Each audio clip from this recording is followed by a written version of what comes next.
पुरुषोत्तम परम दयाल श्री ठाकुर सदैव अपने भक्त के प्रति सदा जागरूक रहते थे और एक घटना के माध्यम से हम जान सकते हैं कि किस तरीके से रात दिन 24 घंटे अपने भक्तों के लिए वह सदैव वो जागृत अवस्था में ही रहते थे और सबके सारी समस्या के बारे में सदा ही वो जानकारी उनके पास रहता था। ऐसी एक घटना है। साधारणतः हम लोग जानते हैं जब हम कार्य में दिन रात व्यस्तता में रहते हैं, मन में उत्साह रहता है, उमंग रहता है कार्यों को करने का, लेकिन देह का एक धर्म होता है, क्योंकि ये बायोलॉजिकल एक बॉडी है, इसमें फिजियोलॉजिकल वर्क चलता है, इसमें एडजस्टमेंट होना ये स्वाभाविक है, फैटिक होना ये स्वाभाविक है, थकान आ जाती है। लेकिन मन सदैव उस मन के जो मालिक हैं उनको पा करके सभी लोग उमंग में रहते हैं। कब दिन कब रात इसका पता रहता ही नहीं है।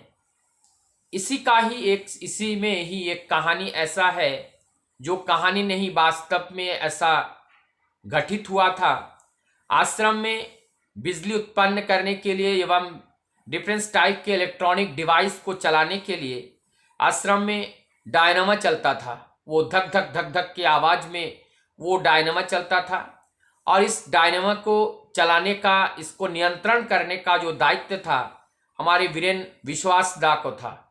और वीरेन विश्वास दा दिन भर काम करते रहते थे, रात में भी उस डायनामा के पास बैठे रहना पड़ता था। रात गंभीर हो रहा था, ज़्यादा गहरी रात हो रही थी और उनको नींद आने लगी और उस समय वो मशीन के पास ही वो बैठे बैठे अचानक उनको नींद आ गई। और जब नींद आ गई उनका हाथ अचानक ही उस डायनामो के जो उस मशीन है उसमें जाने ही वाला था।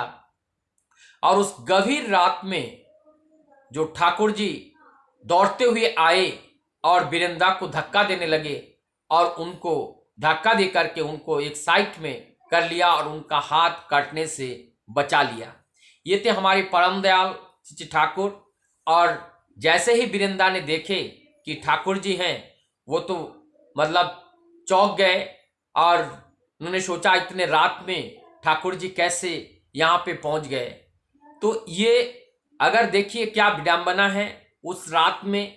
और उस समय यदि ठाकुर जी उनको नहीं बचाते तो उनका हाथ भी जा सकता था, प्राण भी जा सकता था, क्योंकि वो डायनामा बहुत बड़ा मशीन था और हाथ उसी के अंदर चला जा रहा था।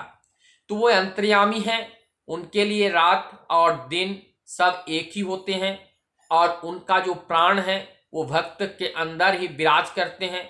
इसलिए तो कहते हैं जो मन प्राण से हमें बुलाते हैं या हमें स्मरण करके रहते हैं, मैं सदैव उनके हाथ से कार्य करता हूँ, मैं सदैव उनके पैर से मैं चलता हूँ, मैं उनके आँख से देखता हूँ और उनके कान से सुनता हूँ। अर्थात तो वो स्वयं ही हमारे साथ निरंतर रहते हैं और हमारे जीवन में आने वाली सभी विपरीत बाधाएं, सभी प्रतिकूलताएं को नाश करके वो अनुकूल में तब्दील करने में सहयोग करते हैं, तभी तो वो अनुकूल है।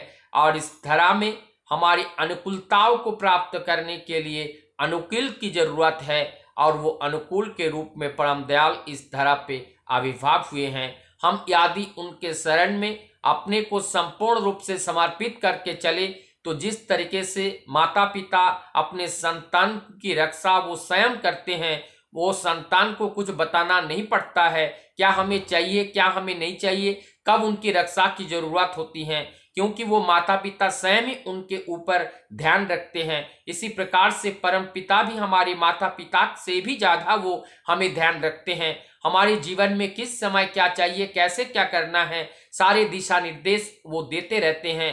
केवल ज़रूरत है उनके प्रति हमारी मति गति को लगा के रखना, तभी हम उनके इम्पल्स को, उनकी संकेत को हम पूरा रिसीव कर सकते हैं और तब हम अपने जीवन की जो दिशा है और दशा है वो बदलने में हम सहयोग हो पाते हैं।